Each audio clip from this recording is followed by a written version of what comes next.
Thermodynamics का एक term है जिसको कहते हैं गिब्स एनर्जी चेंज, डिनोट किया जाता है डेल्टा जी से, जो बताता है कि क्या कोई रिएक्शन फॉरवर्ड डायरेक्शन में होगा या नहीं होगा। डेल्टा जी के वैल्यू के हेल्प से थर्मोडायनेमिक्स ये बता देता है कि कोई रिएक्शन पॉसिबल है या पॉसिबल नहीं है एक सर्टेन टेम्परेचर पर। तो अगर वो पॉसिबल नहीं है तो फिर हम लोग टेम्परेचर वगैरह को चेंज करके फिर रिएक्शन कराने की कोशिश करते हैं। तो ये सब डिटेल्स तो थर्मोडायनेमिक्स में पढ़ेंगे। अभी बहुत शॉर्ट में समझेंगे कि डेल्टा जी का वैल्यू क्या होगा, तो जिससे मालूम हो जाए कि रिएक्शन फॉरवर्ड डायरेक्शन में होगा या नहीं होगा। तो फॉरवर्ड डायरेक्शन में रिएक्शन होने के लिए जैसे कि हम लोग ई नॉट सेल या ई सेल के वैल्यू से पता करते हैं ना, वैसे ही डेल्टा जी के वैल्यू से पता किया जाता है। डेल्टा जी का वैल्यू तीन तरह का हो सकता है। डेल्टा जी का वैल्यू हो सकता है निगेटिव, हो सकता है 0 या हो सकता है पॉजिटिव। जैसे कि हम लोग सीखे हैं ई सेल के बारे में, सेल पोटेंशियल के बारे में भी सीखे हैं। ये वैल्यू तीन तरह का हो सकता है, पॉजिटिव, दूसरा हो सकता है 0 या ये वैल्यू हो सकता है निगेटिव। क्योंकि दोनों के बीच में रिलेशन जानना है तो दोनों को एक साथ रिलेट करते हुए समझते जाए। जब डेल्टा जी का वैल्यू निगेटिव होता है तब रिएक्शन होता है फॉरवर्ड डायरेक्शन में। फॉरवर्ड डायरेक्शन का मतलब रिएक्टेंट प्रोडक्ट में बदलेगा, लेफ्ट से राइट की ओर रिएक्शन होगा।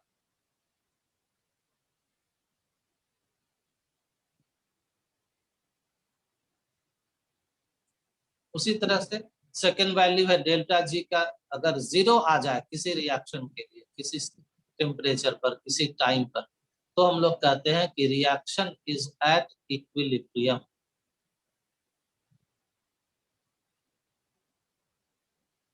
मतलब जितना हो रहा है फॉरवर्ड डायरेक्शन में उतना ही हो रहा है बैकवर्ड डायरेक्शन में।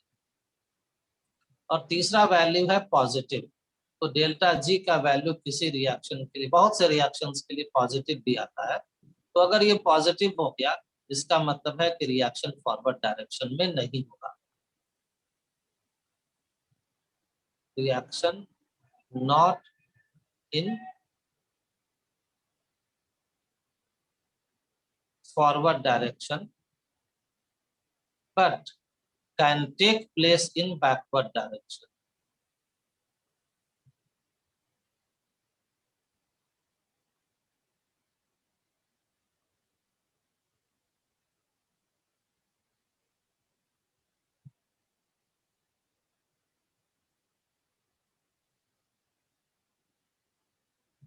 तो ये तीन कंडीशन है डेल्टा जी के लिए कि कभी डेल्टा जी के वैल्यू के हेल्प से पता कर लिया जाता है कि रिएक्शन फॉरवर्ड डायरेक्शन में कब होगा। कब होगा भाई? तो जब डेल्टा जी का वैल्यू निगेटिव होगा। फॉरवर्ड डायरेक्शन में कब नहीं होगा? तो जब उसका वैल्यू पॉजिटिव हो। फॉरवर्ड डायरेक्शन में नहीं होकर के बैकवर्ड डायरेक्शन में होने लगेगा जब पॉजिटिव हो। और जब 0 हो तो रिएक्शन दोनों डायरेक्शन में होता है, फॉरवर्ड भी और बैकवर्ड भी, और सेम रेट से होता है, सेम स्पीड से होता है। तो कहते हैं रिएक्शन हो गया इक्विलिब्रियम। अब जरा ई सेल को के वैल्यूज के बारे में सोचो तो सेल पोटेंशियल का वैल्यू पॉजिटिव का मतलब भी हम लोग यही सीखे हैं कि reaction in forward direction. Cell potential का वैल्यू 0 तो हम लोग जानते हैं कि reaction is at equilibrium.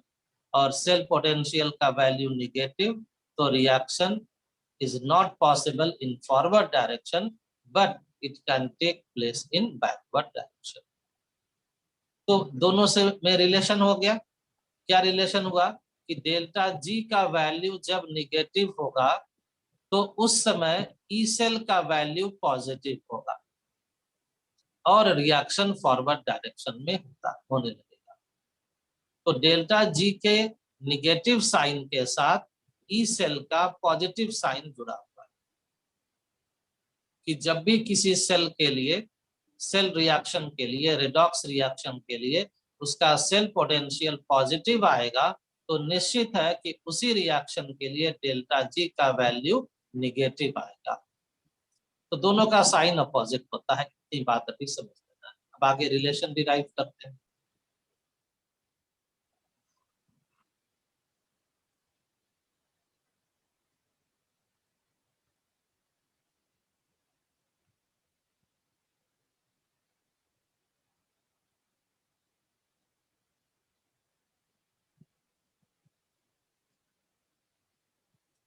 Gibbs energy is defined as the maximum work done that can be obtained from an electrochemical cell। जो इलेक्ट्रोकेमिकल सेल दिया हुआ हो उससे जो मैक्सिमम वर्क डन हम लोगों को मिल सकता है, that is called Gibbs energy. और वर्क डन दो तरह का होता है, एक को आप कहते हैं मैकेनिकल वर्क डन, जिसको आप कहते हैं फोर्स मल्टीप्लाइड बाय डिस्प्लेसमेंट, और दूसरा है इलेक्ट्रिकल वर्क डन। तो इलेक्ट्रोकेमिकल सेल ये केमिकल एनर्जी को इलेक्ट्रिकल एनर्जी में कन्वर्ट कर रहा है, तो इससे जो वर्क डन मिलेगा वो होता है इलेक्ट्रिकल वर्क डन, जिसको डिनोट करते हैं WELEC, पढ़ते हैं electrical work done. And this is equal to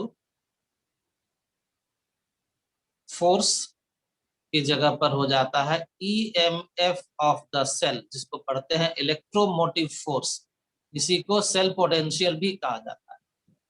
EMF of the cell multiplied by total charge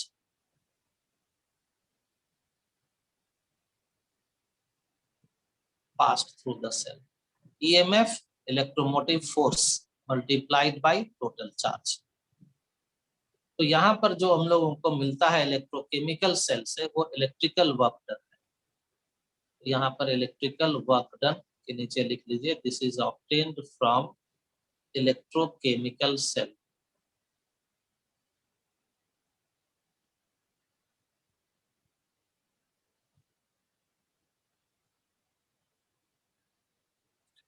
आगे लिखिए, फॉर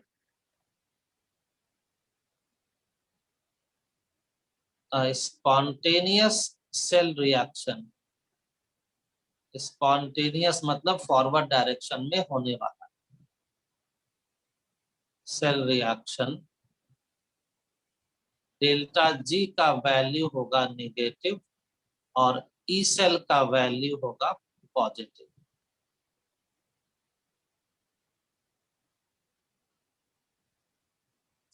तो अब पहले हम लोग इलेक्ट्रिकल वर्क डन निकालते हैं और फिर उसी को कह देंगे कि this is the value of delta G, क्योंकि डेल्टा जी क्या होता है, ये होता है मैक्सिमम वर्क डन जो हम लोगों को मिल सकता है।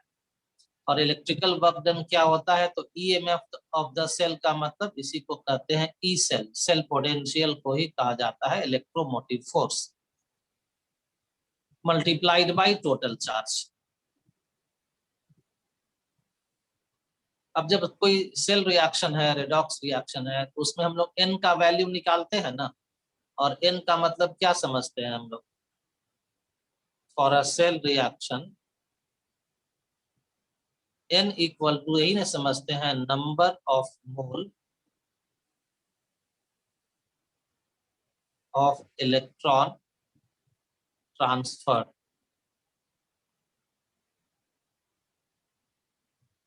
तो जो टोटल चार्ज यहाँ पर जनरेट हो रहा है वो है वही charge on electron, charge on total number of electron. एक इलेक्ट्रॉन का जितना चार्ज है और जितना मोल इलेक्ट्रॉन ट्रांसफर हुआ उससे उसको गुना कर दीजिए।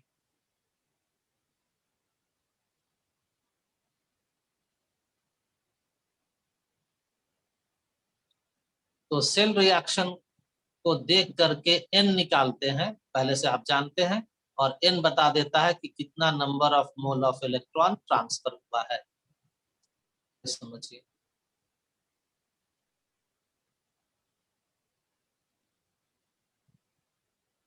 Charge on 1 mole electron. याद करके बताइए क्या होता है चार्ज ऑन 1 मोल इलेक्ट्रॉन। इसी को कहते हैं फैराडेज कांस्टेंट। पिछले क्लास में सीखे थे ना नस्ट इक्वेशन में, जो कि हम लोग कहे थे कि 1.6 इंटू 10⁻⁻19 मल्टीप्लाइड बाई 6.022 इंटू 10⁻23। ये हम लोग पहले के क्लास में सीख चुके हैं कि charge on 1 mole of electron is called F, Faraday's constant.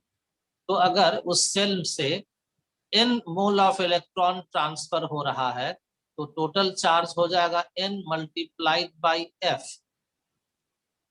Therefore total charge हो गया NF।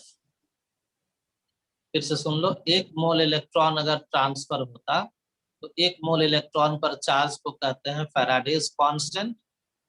तो अगर n मोल इलेक्ट्रॉन ट्रांसफर हो रहा है तो टोटल चार्ज हो गया n इंटू एफ। अब इसमें मल्टीप्लाई किससे करना है? यहाँ पर देखो, electrical work done equal to E cell multiplied by total charge. तो टोटल चार्ज कितना मिला हम लोगों को? NF। और इसमें मल्टीप्लाई कर देना है किससे? ई सेल से। तो ये क्या मिल जाएगा? इलेक्ट्रिकल वर्क डन मिल जाएगा। Therefore, electrical work done equal to EMF into NF। EMF को कहते हैं E cell multiplied by NF। ज्यादा पॉपुलरली इसको लिखा है NF ई सेल। ये हो गया इलेक्ट्रिकल वर्क डन।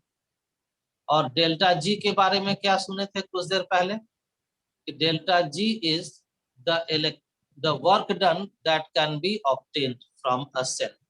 और सेल से जो वर्क डन मिलता है वो है electrical work done.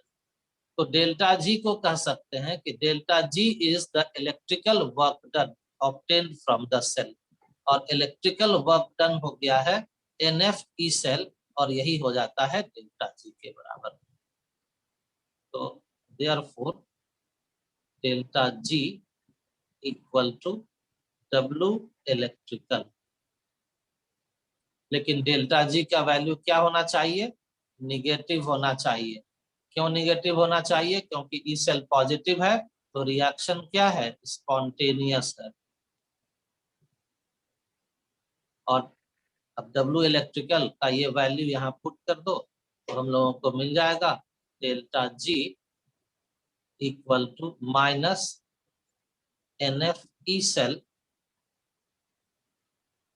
And in standard state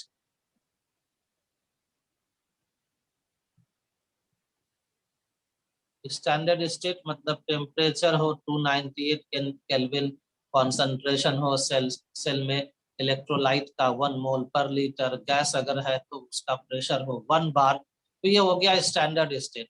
standard state में डेल्टा जी को रिप्रेजेंट करते हैं डेल्टा जी नॉट से, जैसे ई सेल को ई नॉट सेल से। तो this will be equal to minus NF E naught cell.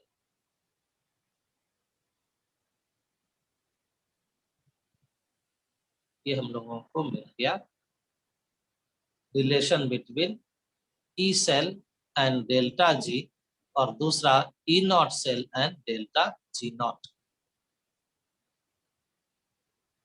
पूरी बात को एक बार फिर से समझ लीजिए। Relation between delta G and E cell या delta G naught and E naught cell. Delta G spontaneous reactions के लिए निगेटिव होता है और स्पॉन्टेनियस रिएक्शन के लिए ई सेल का वैल्यू पॉजिटिव होता है। ये रिलेशन हो गया साइन का, डेल्टा जी का साइन और ई सेल का साइन। डेल्टा जी क्या है भाई? तो यह है electrical work done from electrochemical cell. और इलेक्ट्रोकेमिकल सेल से इलेक्ट्रिकल वर्क डन कितना मिलता है? तो वो होता है इलेक्ट्रिकल वर्क डन का ये का डेफिनेशन है कि it is equal to the product of EMF and the charge passed through the cell. Product of EMF and the total charge. तो ईएमएफ को ही ई सेल कहते हैं और टोटल चार्ज का वैल्यू होता है एनएफ। तो हो गया टोटल चार्ज एनएफ और सेल पोटेंशियल हो गया ई सेल यानी कि ईएमएफ। तो electrical work done equal to NF E cell, लेकिन ये वैल्यू निगेटिव होना चाहिए। क्यों निगेटिव होना चाहिए? क्योंकि सेल रिएक्शन स्पॉन्टेनियस हो रहा है। तो delta G equal to minus W electrical, जिसका वैल्यू है माइनस एनएफ ई सेल। तो रिलेशन हो गया delta G equal to minus NF E cell and delta G naught equal to minus NF E naught cell. तो आप लिखिएगा कि delta जी ऐसा करके लिखिएगा कि for an electrochemical cell, for an electrochemical cell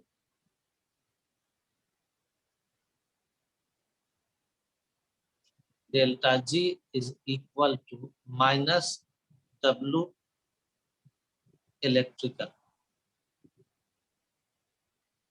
क्यों भाई ऐसा? तो since cell reaction is spontaneous,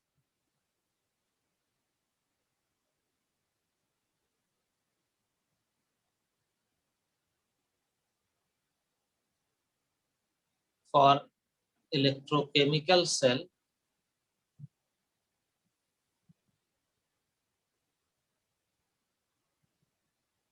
electrical work done is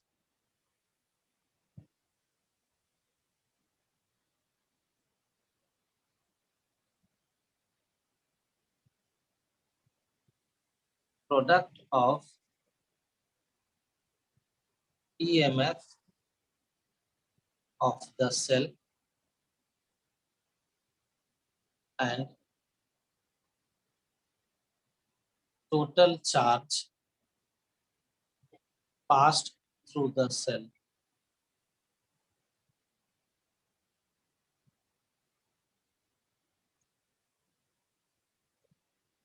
That is delta G equal to, sorry, delta G नहीं, F W ना, that is W equal to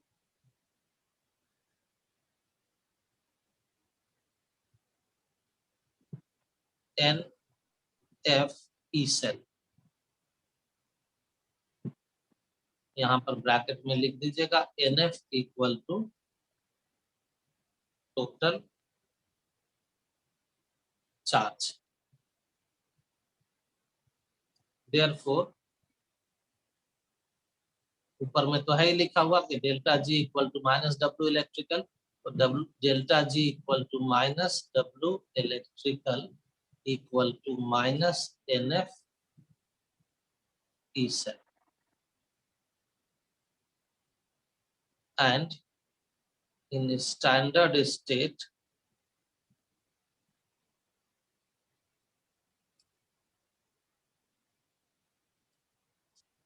delta G naught equal to minus NF E naught cell.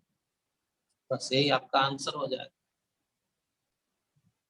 तो ये सब पहले से मालूम है कि कैसे सेल पोटेंशियल निकालते हैं, एन कैसे निकालते हैं, मालूम ही है। अब सिर्फ आपको डेल्टा जी नॉट का फॉर्मूला याद रखना होगा कि delta G naught equal to minus NF E naught cell.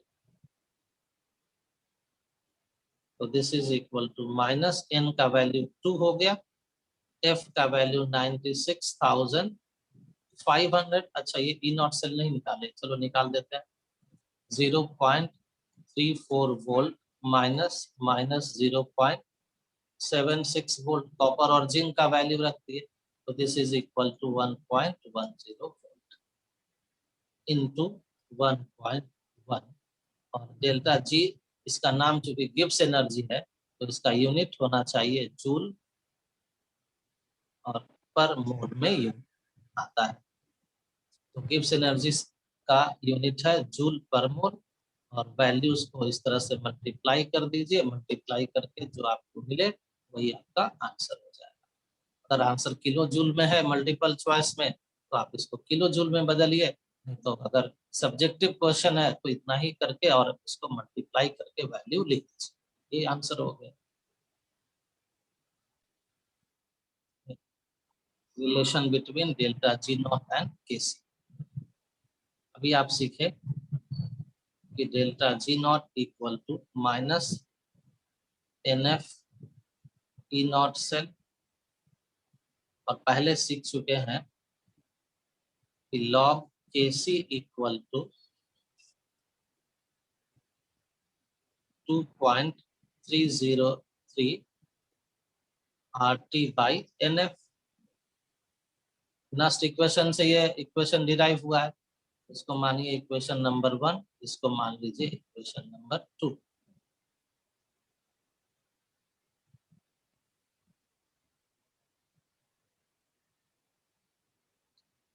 क्या लिखा गया, एक सेकेंड इसको ठीक कर देते हैं। ई नॉट सेल है ना यहाँ पर, E naught cell equal to 2.303 R T by N F log K C. ये इक्वेशन आता है हम लोगों को नेक्स्ट इक्वेशन से, आज ही डिराइव किए या पिछले क्लास में डिराइव किए। तो ई नॉट सेल का ये वैल्यू है, इस वैल्यू को इक्वेशन नंबर 1 में पुट कर दीजिए।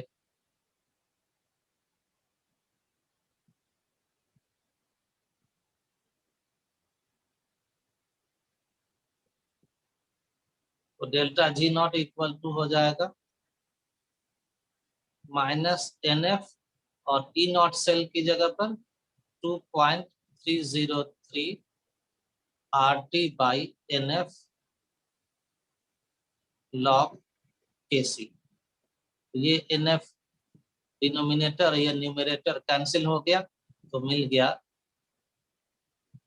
Delta G naught equal to minus 2.303 R T log K सी।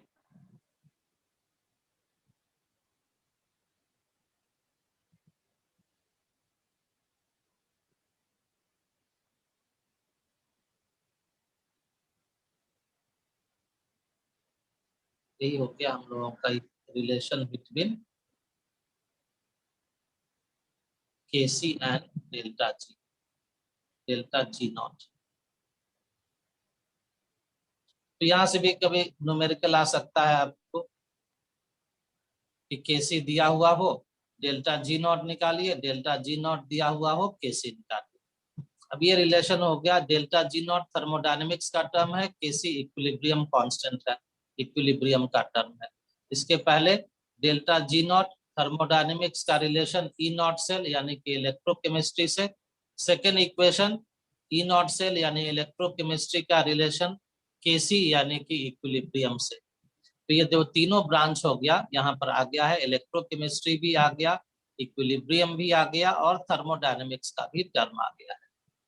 तो ये तीनों रिलेशन को ध्यान में रखिएगा।